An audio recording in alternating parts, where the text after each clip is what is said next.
Ako'y namulat sa mundong puno ng katanungan. Maraming paano na bumubulong sa aking isipan. Paano kaya kung hindi ako isinilang sa isang wasak na tahanan? Paano kaya kung kayo ang kasama ko sa pagbuo ng aking kinabukasan? Paano kaya kung kayo nandyan sa tuwing ako'y nahihirapan? Paano kaya sa tuwing tumutulo ang mga luha at tumigbi sa kalungkutan? Kayo ay nariyan. Paano kaya kung lahat ng paano ay mayroong kasagutan?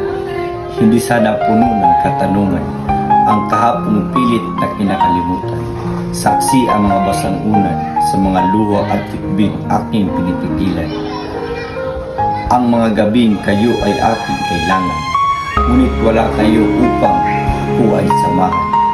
Sa bawat sakit na aking mararanasan, sapagkat kayo ay aking tahanan.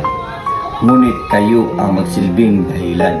Ngunit bakit hindi ko kayo makita ang aking kasagutan? Bakit kaya hindi ko makita ang liwanag?